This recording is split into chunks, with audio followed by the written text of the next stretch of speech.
Hello बच्चों, देखो आज जो हम इस चैप्टर कर रहे हैं वो है फाइनेंशियल स्टेटमेंट विद एडजस्टमेंट वाला चैप्टर है और न्यू बुक है 2025 टीएस ग्रेवाल का question number 27। The following is the trial balance extracted from the books of the Pawan on 31 March 2025। Trial balance के अंदर आपको जो भी दे रखा है उसको रीड करने की ज़रूरत नहीं है, उसे टाइम वेस्ट कहेंगे। हम सीधा एडजस्टमेंट पे आएंगे। एडिशनल इन्फॉर्मेशन में फर्स्ट इन्फॉर्मेशन दे रखी है आपको।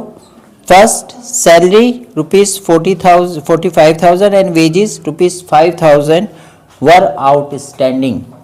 दूसरा आपको दे रखी है adjustment depreciation eight 10% on machinery, rent prepared है, इंटरेस्ट ऑन कैपिटल है 5% और क्लोजिंग स्टॉक दे रखा है आपको 8 लाख रुपए का। Prepare the trading profit and loss account for the year ended 31 March 2025 and balance sheet as on date date. इस तारीख की बैलेंस शीट भी बनानी है। जो आपने अभी इससे पहले वाला चैप्टर किया था उसमें था विदाउट एडजस्टमेंट वाला, उसमें एडजस्टमेंट केवल एक ही होती थी, क्लोजिंग स्टॉक की। अब इसमें एडजस्टमेंट कुछ ज़्यादा है, ठीक है। तो सबसे पहला काम आपको करना क्या होता है बेटा, जब भी आप एडजस्टमेंट वाले क्वेश्चन एग्जाम में अटेम्प्ट करें तो सबसे पहले जैसे यहाँ लिखा हुआ सैलरी आउटस्टैंडिंग, तो ट्रायल बैलेंस में आप देखिए सैलरी दिख रही होगी कहीं पे, ये दिख रही है सैलरी सबसे लास्ट में। आप इस पे एक ऐसा निशान लगा लीजिए। ऐसा निशान लगाने से ये होगा कि आपको ये पता रहेगा कि इस आइटम के ऊपर एक एडजस्टमेंट है, ठीक है। ऐसे निशान लगा लिए, यानी अपनी तरफ से कुछ भी एक आइडेंटिटी डाल दीजिए कि भाई ये स्टॉक इस आइटम पे एडजस्टमेंट है। ऐसे वेजिस पे भी निशान लगा लेंगे। ऐसे देखो वेजिस पे निशान लगा लिया। वेजिस के बाद मशीन पे एडजस्टमेंट है, मशीन पे भी ऐसे निशान लगा लेंगे। इंटरेस्ट ऑन कैपिटल है, कैपिटल पे भी लगा लेंगे। और क्लोजिंग स्टॉक तो लास्ट वैसे का वैसे दिया होता है जो पहले जैसा है, ठीक है। तो आप जब भी फाइनल अकाउंट विद एडजस्टमेंट वाला क्वेश्चन करें तो जो भी एडजस्टमेंट है उस पर निशान लगा लीजिए ताकि आपको पता रहे कि इन आइटम के बारे में हमें नीचे पढ़ना पड़ेगा। नहीं तो बार बार आपको नीचे देखना पड़ेगा कि भाई अब जैसे वो आइटम हम यूज़ करेंगे और निशान लग रहा होगा तो हमें माइंड में रहेगा कि इस आइटम पे नीचे कोई ना कोई एडजस्टमेंट है, तो हमारा टाइम वेस्ट नहीं होगा। तो ट्रेडिंग अकाउंट, फिर उसके बाद प्रॉफिट एंड लॉस, फिर बैलेंस शीट बनानी है, ठीक है। तो आपने क्वेश्चन रीड कर लिया, एडजस्टमेंट पे निशान भी लगा लिया। तो सबसे पहले हमें बनाना होता है ट्रेडिंग अकाउंट। और ट्रेडिंग अकाउंट के अंदर सबसे पहले डेबिट साइड में हमें लिखना होता है to opening stock. Trial balance में ओपनिंग स्टॉक हमेशा डेबिट साइड में दिया होगा। देखिए इस सवाल में दोनों साइडें दे रखी है, एक डेबिट साइड भी है और एक क्रेडिट साइड भी है। तो डेबिट साइड में ओपनिंग स्टॉक क्या लिख रखा है, स्टॉक ऑन 1 अप्रैल 2024। तो कितने रुपए का ये 6 लाख। देखो 6 लाख लिखेंगे हम ऐसे। 6 लाख लिखने के बाद आपको दूसरी चीज ढूंढनी होती है, वो है परचेजेस। टू परचेजेस कितनी मिली है 8 लाख। मैंने यहां पे लिख दिया 8 लाख। देखो परचेज हमेशा डेबिट होगी तो परचेज का रिटर्न क्रेडिट साइड में लिखा होगा। तो ढूंढिए कहीं क्रेडिट साइड में परचेज रिटर्न लिखा हुआ है। अब सपोज करो ये सिचुएशन आ गई, आपने इसे इनर कॉलम में लिख दिया और आप ढूंढ रहे हो जी परचेज, तो रिटर्न तो है ही नहीं। परचेज रिटर्न का दूसरा क्या नाम था, रिटर्न आउटवर्ड। अब मान लो परचेज रिटर्न है ही नहीं, तो इससे बढ़िया ये रहेगा कि इसको काटिए मत, ठीक है। ओवर राइटिंग तो अकाउंट्स में अलाउ ही नहीं है, सीधी सी बात है, काटिए मत। आपने लिख दिया ना, कोई बात नहीं, आप यहां लिखिए लेस रिटर्न्स नहीं है, डैश डाल दीजिए, इसको लेस करके वापस वही आ गया। इसके लिए आपको कोई भी कुछ नहीं कहेगा, बिल्कुल ठीक है, कोई तरीका है। लेकिन जब आप उसे कटिंग करके फिर वहां लिखोगे वो बेकार लगेगा। और ये इसलिए लिखवा रहा हूँ ताकि आपको याद रहे कि हर आइटम पे किस किस तरह से उस आइटम का हम यूज़ करते हैं। तो परचेज लिखा, परचेज में से रिटर्न है तो दिखा देंगे, नहीं है तो ऐसे डैश करके दिखा देंगे। क्रेडिट साइड में सबसे पहले आपको क्या देखना होता है, सेल्स। सेल्स कितनी है 16 लाख रुपए। अब वापस मैंने इसे इनर कॉलम में लिख दिया। अब सेल्स क्रेडिट होती है तो इसका रिटर्न डेबिट साइड में, देखिए कहीं सेल्स रिटर्न है नहीं है, फिर वही बात आ गई, लेस रिटर्न्स नहीं है, हमने ऐसे लिख के ये दिखा दिया 16 लाख। अब लास्ट में आपको लिखना होता है क्लोजिंग स्टॉक, ठीक है। क्लोजिंग स्टॉक नीचे दे रखा है आपको 8 लाख। अच्छा, मैंने आपको एक कंसेप्ट बताया था, जरा बताइए क्लोजिंग स्टॉक की अगर दो वैल्यू दे रखी होती है, मार्केट वैल्यू और बुक वैल्यू, तो किस वैल्यू को हम लोग कंसीडर करते हैं ना, विच एवर इज लेस, जो कि कम होता है। इसके पीछे कौन सा प्रिंसिपल है, प्रूडेंस, एमसीक्यू में पूछा जा सकता है, ठीक है। तो बेटा ये ध्यान रखना, अगर क्लोजिंग स्टॉक की दो वैल्यू दे रखी हो तो हम किस वैल्यू को कंसीडर करेंगे, विच एवर, चाहे वो मार्केट वैल्यू हो चाहे वो बुक वैल्यू है, और फिर हम उसको क्रेडिट साइड में दिखा देंगे। ट्रेडिंग अकाउंट बनाते वक्त सबसे पहले इन 4 चीज़ों पे आपको अपना फोकस रखना है, ओपनिंग स्टॉक, परचेज, सेल्स और क्लोजिंग स्टॉक। फिर दूसरी बात, ट्रेडिंग अकाउंट में हम इसके बाद क्या लिखते हैं, इसके बाद लिखते हैं हम सारे के सारे डायरेक्ट एक्सपेंसेस, सारे के सारे क्या, those expenses which is related for manufacturing, for production of goods related to factory is called direct expenses. जो भी खर्चे मैन्युफैक्चरिंग के लिए किए जाते हैं, फैक्ट्री से रिलेटेड होते हैं, उत्पादन करने के लिए होते हैं, वो सारे के सारे क्या होते हैं, यानी माल को बनाने तक के जो भी खर्चे हैं वो सारे के सारे हमारे क्या है, डायरेक्ट। तो आप यहाँ पे देखते हैं सबसे पहले वेजिस लिखा है, क्या लिखा है, वेजिस। और देखो बेटा इस बार वेजिस आपने देखा तो वेजिस पे आपने एक निशान भी लगा रखा है, लगा रखा है वेजिस पे निशान। अब वो निशान क्या बता रहा है, वो निशान आपको ये इन्फॉर्म कर रहा है कि भैया इस आइटम पे नीचे कुछ ना कुछ एडजस्टमेंट है, इस आइटम पे नीचे कुछ ना कुछ एडजस्टमेंट है। तो सबसे पहले आपको 2 वेजिस लिखना है। बताओ कितना है वेजिस, इनर कॉलम में लिखेंगे 1 लाख, इनर कॉलम में लिखेंगे 1 लाख। अब वेजिस लिख लिया आपने। अब वेजिस पे एडजस्टमेंट पढ़ते हैं। वो कह रहा है वेजिस आउटस्टैंडिंग है। मैंने आपको लास्ट क्लास में ये बताया था कि हम लोग हर एडजस्टमेंट की 2 साइड पोस्टिंग करते हैं। दूसरी बात, जो ट्रेडिंग अकाउंट है वो एक नॉमिनल अकाउंट है। तीसरी बात, ट्रेडिंग अकाउंट को बनाने के पीछे एक्रूअल बेस अकाउंटिंग यूज़ की जाती है। एक्रूअल बेस अकाउंटिंग ये कहता है कि इस ईयर के, इस फाइनेंशियल ईयर के सभी एक्सपेंसेस आपको शो करने हैं, सभी इनकम शो करनी है, लेकिन होना चाहिए करंट फाइनेंशियल ईयर से रिलेटेड, चाहे आपने उसे पेड किया हो वो भी, और अगर कोई आउटस्टैंडिंग है वो भी। तो 1 लाख रुपए का जो वेजिस ट्रायल बैलेंस में दे रखा है, ये आपको ये बता रहा है कि भाई इतना वेजिस हमने पे कर दिया है। और नीचे एडजस्टमेंट में कह रहा है 5000 का वेजिस अभी अनपेड है, आउटस्टैंडिंग है, अभी दिया नहीं है।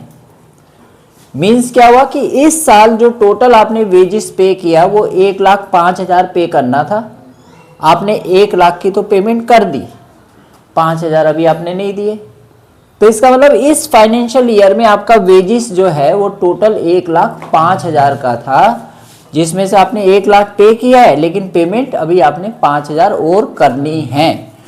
तो आउटस्टैंडिंग वेजिस, कोई भी एक्सपेंसेस अगर आउटस्टैंडिंग होगा तो यहां लिखेंगे ऐड आउटस्टैंडिंग वेजिस। कितना है, ये है 5,000। ये मैंने अलग मार्कर से इसलिए लिखा ताकि आपको पता रहे कि ये एडजस्टमेंट है। तो आउटस्टैंडिंग क्यों ऐड करते हैं, आउटस्टैंडिंग क्या कहता है, भाई इस ईयर के एक्सपेंसेस बताओ। आपका जी 1 लाख पे कर दिया, कह रहा बताओ कितने करने थे, करने कितने थे, 1,05,000, पे कितने किए, तो आपने उसे ऐड किया। क्यों? क्योंकि आपको तभी तो पता लगेगा इस ईयर के एक्सपेंसेस है कितने। तो ये आपका कितना आ जाएगा 1,05,000। इस तरह से हम लोग एडजस्टमेंट को सॉल्व करेंगे। दूसरा कहाँ जाएगा ये एडजस्टमेंट, अभी बताएंगे बैलेंस शीट में किस तरफ जाएगा। अच्छा जी, वेजिस के बाद आपके डायरेक्ट एक्सपेंसेस में बेटा और कुछ भी तो नहीं है, है ना। डायरेक्ट एक्सपेंसेस आपके खत्म हो चुके हैं, तो इसका मतलब ट्रेडिंग अकाउंट बन गया आपका। ठीक है, अब आपको टोटल देखना है किस साइड का टोटल आपका ज़्यादा आ रहा है। ये देखिए, हम इसे क्लोज करेंगे। इधर कितना है 24 लैक्स, क्या इधर 24 हो रहा है? नहीं हो रहा, यानी क्रेडिट का ही टोटल ज़्यादा है। तो 24 लैक्स आपको इस तरफ भी लिखना है और यही 24 लैक्स आपको इस तरफ लिखना है। अब आप इसको घटाएंगे, देखिए ये 6 लाख 14 15 15 लाख 5,000 है, तो हम इसको घटाते। अच्छा, इसको लिखेंगे क्या, to gross profit transfer to profit and loss account balancing figure. अब देखते हैं, देखो पीछे तो 3 जीरो चाहिए, तो 3 जीरो ऐसे की ऐसी आ जाएगी आपकी, है ना। अब ये है 5 और 5 को हमें 0 बनाना है, तो 5 में कुछ ऐड करें ताकि 0 बन जाए। तो 5 ऐड करते हैं, तो 5 + 5 कितना हो गया 10, कैरी कितना हो गया 1 हो गया। अब 0 में 1 ऐड करेंगे तो 1 हो गया, लेकिन 1 को हमें 0 बनाना है तो क्या लेना पड़ेगा 9, कैरी फिर वापस 1 हो गया। 14 15 और एक 16, 16 में क्या ऐड करें 8, तो आपका टोटल 8,95,000 रुपये का आपका ग्रॉस प्रॉफिट हुआ है। अब ये ग्रॉस प्रॉफिट कहाँ ट्रांसफर हो रहा है, P&L में। अब डेबिट वाला कभी डेबिट में नहीं ट्रांसफर होता बेटा, डेबिट साइड वाला हमेशा क्रेडिट में ट्रांसफर होता है, क्रेडिट वाला डेबिट में होता है। ठीक है, तो ट्रेडिंग का प्रॉफिट किस में ट्रांसफर हुआ, P&L में। तो हम यहाँ लिखेंगे बाई, क्या लिखेंगे, ग्रॉस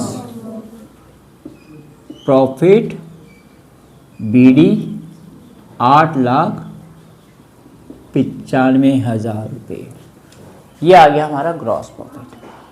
अब क्या करेंगे हम, अब हमें नेट प्रॉफिट निकालना पड़ेगा, यानी अब दूसरा स्टेप स्टार्ट हो गया, ट्रेडिंग बन चुका, अब P&L बना रहे हैं। तो ट्रेडिंग का काम क्या होता है, ग्रॉस प्रॉफिट या ग्रॉस लॉस निकालना, वो निकाल चुके, अब हम नेट प्रॉफिट पे आते हैं। अब डायरेक्ट एक्सपेंसेस के बाद क्या बचते हैं, इनडायरेक्ट एक्सपेंसेस। अब माल बन चुका है, माल को बनाने के बाद के खर्चे होते हैं, जिसको हम ऑफिस एक्सपेंसेस कहते हैं, सेलिंग एंड डिस्ट्रीब्यूशन एक्सपेंसेस कहते हैं। ठीक है, ऑफिस और एडमिनिस्ट्रेटिव, सेलिंग एंड डिस्ट्रीब्यूशन। अब खर्चों में आपके पास अगला आइटम है रेंट। क्या है, रेंट। अब रेंट किसका है अभी बताया नहीं, तो हम मानेंगे ऑफिस का है। फैक्ट्री का होगा तो ट्रेडिंग में जाएगा, ये खाली रेंट है। क्या रेंट पे आपने कोई निशान लगा रखा है, देखिए है रेंट पे निशान। तो रेंट पे क्या निशान है, रेंट पे तो निशान है ही नहीं बेटा, हाँ रेंट पे है, बिल्कुल है, रेंट पे निशान है। तो इनर कॉलम में लिखेंगे रेंट को 45,000। अब देखो निशान लगाने का बेनिफिट क्या हुआ, हमें बार बार नीचे देखने की जरूरत नहीं है, जब कब देखना पड़ेगा, जब उस पे निशान है। तो रेंट पे निशान लगा, इसका मतलब इसके बारे में नीचे हम पढ़ेंगे। क्या लिखा है नीचे, रेंट प्रीपेड, रेंट आपने एडवांस में दे दिया। कब का दिया, एडवांस का मतलब क्या होता है, जो अभी टाइम भी नहीं आया, आपने उसको पहले से ही पे कर दिया। ठीक है, रेंट नॉर्मली क्या होता है, महीने का खत्म हुआ, हमने रेंट पे कर दिया। लेकिन आपने कई बार क्या होता है, रेंट आप एडवांस पे कर देते हो। तो जो रेंट आपने एडवांस दिया वो अगले साल के लिए है, वो क्या है, अगले साल के लिए। तो हम एक्रूअल बेस कह रहे हैं कि इस साल के खर्चे बताइए। वो कह रहे हैं इस 45,000 के रेंट में आपने जो पेमेंट किया है रेंट 10,000 रुपये प्रीपेड है। तो 10 तो इस साल का है नहीं, वो तो अगले साल का है, तो हमें तो इस साल के एक्सपेंसेस चाहिए। तो हम क्या करेंगे, यहां करेंगे लेस, क्या करेंगे, प्रीपेड रेंट कितने रुपए, 10,000। और इसको जैसे ही लेस करेंगे कितना आएगा बेटा? ये जो ब्लू पेन चला रहा हूँ वो सारी एडजस्टमेंट है, आपको ध्यान में रहे इसलिए कर रहा हूँ मैं। ये आ गया 35,000। रेंट लिखने के बाद और एक्सपेंसेस में क्या है हमारे पास? कमीशन लिखिए बेटा। डेबिट साइड में कमीशन, दैट मीन्स जो आपने किसी से काम करवाया उसको आपने कमीशन दी है, और ये कमीशन का अमाउंट है 25,000 की कमीशन दी है। कमीशन के बाद general expenses, to general expenses, कितने का है जनरल एक्सपेंसेस? 80,000 का। ठीक है, जनरल एक्सपेंसेस के बाद है बेटा सैलरी, और इस पे भी आपने निशान लगा रखा है। चलिए पहले हम सैलरी लिखेंगे इनर कॉलम में। कितनी है बेटा? अब आगे पढ़ते हैं क्या कह रहा है वो सैलरी। सबसे पहले एडजस्टमेंट में लिखा था सैलरी आउटस्टैंडिंग है। सैलरी क्या हमारी? आउटस्टैंडिंग है। तो हम यहां से लेस करेंगे, लेस ऐड करेंगे बेटा, ऐड करेंगे, है ना, प्रीपेड होता तो आउट लेस करते हैं। Add outstanding salaries. कितनी है आउटस्टैंडिंग सैलरी हमारी? 45,000। तो इसको ऐड करने पे कितना आया? 95,000। हाँ जी, 50,000 प्लस 45,000 कितना आ गया? 95,000। ये हमारी सैलरी आ गई। अब देखिए डेबिट साइड के आपने सारे एडजस्टमेंट लिख दिए। क्रेडिट साइड में अगर हम देखते हैं तो कैपिटल लिखिए। कैपिटल क्या होती है आपको पता है? Capital is a amount which is invested in business by the owner of the business. जो भी बिजनेस का ओनर होता है, बिजनेस में जो भी पैसा इन्वेस्ट करता है उसको हम क्या कहते हैं? कैपिटल कहते हैं। अब अगर एडजस्टमेंट में ये लिखा है कि जो पार्टनर, जो बिजनेस का ओनर है, जितनी भी कैपिटल लगाएगा उस पर हमें इंटरेस्ट देना है। तो एडजस्टमेंट क्या लिखी हुई है? देखो निशान लगा हुआ है, इसका मतलब इस पे एडजस्टमेंट है। एडजस्टमेंट क्या है कि provide interest on capital at the rate of 5% per annum. अगर हम बिजनेस के पॉइंट ऑफ व्यू से सोचें तो क्या है? कौन किसको प्रोवाइड कर रहा है? बिजनेस प्रोवाइड कर रहा है इंटरेस्ट ऑन कैपिटल प्रोपराइटर को, ऑनर को। तो ऑनर के पॉइंट ऑफ व्यू से सोचे तो वो उसकी इनकम है, और बिजनेस के पॉइंट ऑफ व्यू से सोचे तो क्या है? उसका एक्सपेंसेस है। और ये एक्सपेंसेस इनडायरेक्ट होता है। क्या होता है? ऑनर ऑफ द बिजनेस को अगर हम कैपिटल पे इंटरेस्ट देते हैं तो बिजनेस के पॉइंट ऑफ व्यू से वो एक्सपेंसेस है। तो आप देखिए कैपिटल पे आपने निशान इसीलिए लगाया था कि 9 लाख की कैपिटल पे 5% का इंटरेस्ट देना है। ठीक है, तो यहाँ पे आपका कोई इंटरेस्ट आउटस्टैंडिंग या कुछ नहीं, आप यहाँ लिखेंगे टू इंटरेस्ट ऑन कैपिटल। मैं यहां समझाना भी चाहूंगा आपको, कैपिटल 9 लाख की है, 9 लाख का 5% आपको निकालना है। कितना आएगा बेटा? 45,000। 45,000 रुपये बिजनेस ने ऑनर को इंटरेस्ट ऑन कैपिटल दिया है। और क्रेडिट साइड में क्या है? देखो क्रेडिट साइड में एक चीज लिखी है, interest received. That means business को इंटरेस्ट रिसीव्ड हुआ है, उसने कोई सेविंग कर रखी होगी, कोई बैंक में डिपॉजिट होगा, उसका उसको इंटरेस्ट मिला है। तो इंटरेस्ट कहाँ आएगा? ये रिसीव्ड है, इनकम है, तो क्रेडिट साइड में लिखेंगे इंटरेस्ट रिसीव्ड। कितने रुपए बेटा? 30,000। अब एक बारी आप चेक कीजिए क्रेडिट साइड में और कुछ है? बिल्कुल कोई एक्सपेंसिव, कोई इनकम अब नहीं है। अब आप ये भी चेक कीजिए कि क्या सारी एडजस्टमेंट आपने कंसीडर की है, ध्यान में लिए। आप देखिए आपने सैलरी को जोड़ दिया यहाँ पे, है ना, वेजेस को भी जोड़ दिया, प्रीपेड का इंश्योरेंस। लेकिन एक चीज रह गई, डेप्रिसिएशन ऑन मशीनरी। जब भी हम कोई मशीन को यूज़ करते हैं तो उसकी वैल्यू क्या है? कम हो जाएगी, और कम होगी तो क्या है हमारे लिए? खर्चा है वो। बिजनेस क्या है? बिजनेस के पॉइंट ऑफ व्यू से देखें डेप्रिसिएशन क्या है? एक्सपेंसेस है। और मैंने आपको बताया था ये कौन सा एक्सपेंसेस होता है, नॉन फंड एक्सपेंसेस। ये जितनी भी चीज़ें मैंने यहाँ लिखी है ना, ये मैंने कैश के थ्रू पेमेंट की है। रेंट भी मैंने दिया है, वेजेस भी दिया है, कमीशन भी दिए, जनरल एक्सपेंसेस भी, सैलरी भी, इंटरेस्ट भी। लेकिन मैं डेप्रिसिएशन किसी को पे नहीं करता, वो तो वैल्यू में कमी आ गई इसलिए डेप्रिसिएशन लग गया। मॉनेटरी पेमेंट तो होता नहीं है। तो ऐसी पेमेंट जिससे कैश का फ्लो नहीं होता उसको हम कहते हैं नॉन फंड एक्सपेंसेस। खर्चे हुए हैं लेकिन पैसा नहीं गया, लेकिन इसको हम यहाँ लिखेंगे to depreciation on machinery.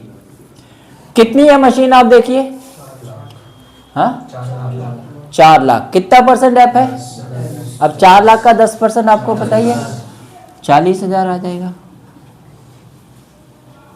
Total. अब आपने सारी की सारी एडजस्टमेंट को ध्यान में रख के आपने सारी पोस्टिंग कर दी है, ठीक है। अब आपको क्या देखना है कि कौन सी साइड का टोटल ज़्यादा है। अब देखिए वहाँ पे 8 लाख था, 8 लाख 90, ये 9 लाख के आसपास तो ये है। क्या यहाँ 9 लाख हो सकता है, डेफिनेटली क्रेडिट का ही टोटल ज़्यादा है। क्रेडिट का टोटल ज़्यादा है तो हम क्रेडिट साइड से ही स्टार्ट करेंगे। टोटल करेंगे 0 0 0, फिर 5, फिर 2 और फिर 9। ये देखिए बेटा 9,25,000 रुपये दोनों साइड का टोटल आ गया। अब आप निकालते क्या यहाँ से, नेट प्रॉफिट। और ये नेट प्रॉफिट कहाँ ट्रांसफ़र हो जाता है, कैपिटल अकाउंट में। तो लिखेंगे क्या, वो देखिए to net profit transfer to capital account, transfer to capital account. ये भी बैलेंसिंग फिगर है। बैलेंसिंग फिगर मीन्स ये वो अमाउंट है जो क्वेश्चन में नहीं था, हम खुद कैलकुलेट कर रहे हैं, तो इसको हम कहते हैं बैलेंसिंग फिगर। और देखिए अमाउंट कैसे टोटल करना है, यहाँ सारी ज़ीरो है और मुझे ज़ीरो ही चाहिए, तो 3 ज़ीरो तो आपके सामने ऐसे की ऐसे आ गई है। अब देखिए 5 5 10, 5 15, 5 20 और 20 यहाँ लेकिन 5 है, और 20 और 5 कितना होगा 25, 2 कैरी में रहेगा, 2 और 3 5 और 10, 5 और 10 15, 15 और 9 15 और 9 24, 24 और 4 28 और 4 32। अब देखो 2 ही चाहिए ना, तो 32 से 2 आ गया कैरी, लेकिन अभी भी कितना है 3 है। अब मुझे 3 तो कैरी का है और यहाँ कुछ है ही नहीं, तो 3 में क्या ऐड करूँ कि वो 9 बन जाए, 6। तो ये आ गया आपका 6,05,000 रुपये का आपका नेट प्रॉफिट आ जाएगा। ऐसा करने से पता है कि आपको अलग से कहीं टोटलिंग करने की ज़रूरत नहीं पड़ेगी, और इस तरह से करोगे तो आपका काफ़ी टाइम भी बचेगा। तो इस क्वेश्चन में जो हमने एडजस्टमेंट देखी है वो क्या क्या देखी है, नंबर 1 आउटस्टैंडिंग। किसी भी एक्सपेंसेस का आउटस्टैंडिंग है उसे ऐड कर देंगे उसमें जिसका एक्सपेंसेस आउटस्टैंडिंग है, मैंने लास्ट वीडियो में भी आपको बताया। प्रीपेड अगर होगा तो उसे क्या करेंगे, माइनस करेंगे। डेप्रिसिएशन भी बताया मैंने आपको, एडजस्टमेंट में बताया था ये। लेकिन एक नई एडजस्टमेंट आई है, इंटरेस्ट ऑन कैपिटल। जो भी पार्टनर्स, जो भी बिजनेस का मालिक है उसकी कैपिटल पे अगर इंटरेस्ट दे रखा है तो वो हमारे लिए क्या है, हमारे मतलब बिजनेस के लिए एक्सपेंस है, इसलिए उसको हम डेबिट साइड में दिखाएंगे। और दूसरा कहाँ इफेक्ट पड़ेगा वो अभी हम आपको बैलेंस शीट में बताएंगे। तो इस क्वेश्चन का नेट प्रॉफिट देखना कितना आ रहा है, यही आ रहा है। ग्रॉस प्रॉफिट 9,85,000 आया था, नेट प्रॉफिट आया 6,05,000, हाँ सॉरी 8,95,000 आया था, और ये आया 6,05,000 रुपये, ठीक है। अब हम बैलेंस शीट बनाएंगे, तब तक आप इस क्वेश्चन को नोट कीजिए और स्क्रीनशॉट ले लीजिए इसका, ठीक है। देखो बेटा अब हमें बनानी है इस सवाल में बैलेंस शीट। बैलेंस शीट आपको पता है ये बनती है as on. Balance sheet as on मतलब इस तारीख की होती है, पूरे साल की नहीं होती। वो होता है फॉर द ईयर एंडेड, वो पूरे साल का होता है ट्रेडिंग P&L। बैलेंस शीट होती है एज ऑन। ये लायबिलिटी साइड है और ये आपकी एसेट साइड है। सबसे पहले लायबिलिटी साइड से स्टार्ट कीजिए। सबसे पहले आपको कैपिटल ढूंढनी है। क्या ढूंढनी है?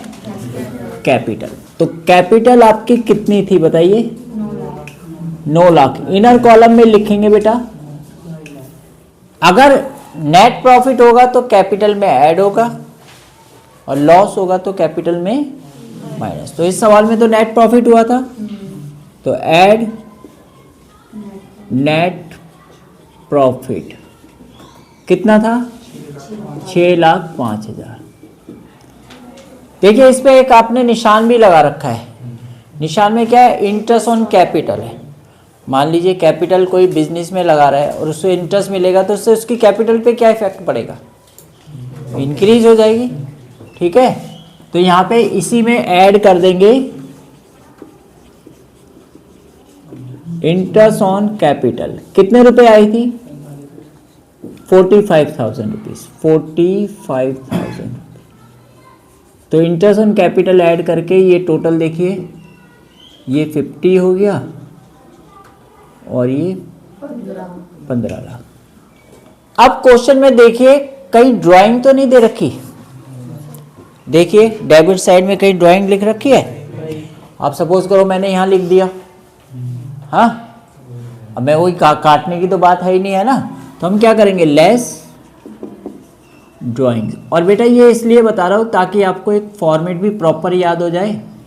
अब ड्राइंग नहीं थी तो मैंने घटाया नहीं, इसको मैं यहाँ पे ये लिख दूंगा। बोलिए, ड्राइंग हो गई? Capital, add net profit, add interest on capital और लेस क्या कर देंगे? ड्राइंग अगर है तो। अब आती है बात हमारी लायबिलिटी साइड की। क्या क्या आता है? लायबिलिटी साइड यानी क्रेडिट बैलेंस। तो क्रेडिट साइड में देखेंगे कैपिटल के बाद सेल्स थी, उसको तो लेते नहीं, एक सन्ड्री क्रेडिटर्स। तो यहां लिखेंगे क्रेडिटर्स। कितने रुपए का बेटा? 4,50,000। और क्या है? वो तो ले चुके, वो तो इनकम है। अब मैंने आपको बताया था हर एडजस्टमेंट की 2 साइड पोस्टिंग होती है। तो आपने देखा कि आपका वेजेस आउटस्टैंडिंग था और आपकी सैलरी आउटस्टैंडिंग। वेजेस किसको देते हैं? लेबर को। और मान लो आपने उसे 5,000 रुपये नहीं दिए तो वो आपका पीछे छोड़ देगा क्या? वो आपसे मांगता रहेगा। ठीक है, तो वो आपके लिए लायबिलिटीज है। तो यहाँ लिखेंगे आउटस्टैंडिंग वेजेस और ऐसे ही लिखेंगे आउटस्टैंडिंग सैलरीज। वेजेस कितना आउटस्टैंडिंग है बताओ? 5,000 और सैलरी 45,000। ठीक है, अब आ जाते हैं एसेट साइड में। एसेट्स में सबसे पहले फिक्स एसेट्स ले लिया करो, जैसे machine, furniture, plant, land, building. तो ऐसा कुछ आइटम दिख रहा है आपको? मशीन है। और बेटा आपने मशीन पे तो निशान लगा रखा है शायद। कितनी थी मशीन? 4 लाख की मशीन पे आपने क्या निशान लगाया? देखो कि मशीन पे डेप्थ लगाया। और एडजस्टमेंट की तो 2 साइड पोस्टिंग होती है। मैंने क्या बताया था आपको? इसे लेस कर देना है डेप्रिसिएशन के नाम से। कितना डेप लगाया? 40,000। तो 40,000 रुपये का आपका ये आ जाएगा। नेक्स्ट क्या है इसके बाद? Cash at bank. नहीं, पहले फिक्स एसेट देखते हैं और क्या क्या और कुछ है। चलिए अब आप देखिए, आपको डेटर दिख रहा होगा, है ना? सन्ड्री डेटर्स, ये वो पैसे हैं सन्ड्री डेटर्स जिनसे हमें पैसा लेना है। कितना है? 7 लाख। चलिए जी, और क्या है? कैश, कैश इन हैंड और cash at bank. Cash in hand कितना है? 50,000। Cash at bank 1 lakh. ठीक है, और क्या है? और बताइए क्या है? और एसेट साइड में और कुछ है? नहीं नहीं, और बताओ। ट्रायल बैलेंस में है कुछ और? क्या कह रहे हो? बस है? बस होती तो यहीं लिखते हैं, ठीक है। लेकिन यहाँ पे एक एडजस्टमेंट है कि ये देखो, प्रीपेड रेंट, आपने रेंट एडवांस दे रखा है तो वो आपकी एसेट्स है, ठीक है। तो आप क्या कहोगे, प्रीपेड कितने का है। और बेटा एक एडजस्टमेंट और रह जाती है जिसको हम कहते हैं क्लोजिंग स्टॉक। ये ट्रायल बैलेंस के बाहर दिया होता है, कितना है, 8 लाख है पूरा। अब आप दोनों साइड का टोटल कर सकते हो। देखिए बेटा, ये सारी जीरो हो गई, 5 5 10 से जीरो, कैरी 1 हो गया, 5 5 10 5 15, 5 1, ये आ गया 20,50,000। अब उस साइड का भी देखते हैं, तो ये 0 0 है, 0 9 14 और 15, 5 1 10 और 10 20। देखिए बेटा, दोनों साइड का टोटल आपका क्या हो गया, इक्वल आ गया। तो हर एडजस्टमेंट की 2 साइड पोस्टिंग होती है, यहाँ पे ये कंफर्म हो गया। आउटस्टैंडिंग आपने यहाँ लिखा, प्रीपेड को आपको यहाँ दिखाना पड़ा, डेप आप यहाँ पे माइनस कर देंगे और इंटरेस्ट ऑन कैपिटल क्या करेंगे, कैपिटल में ऐड कर देंगे, ठीक है बेटा। तो नोट कीजिए इस क्वेश्चन को और फिर हम अब आगे नेक्स्ट क्वेश्चन करेंगे।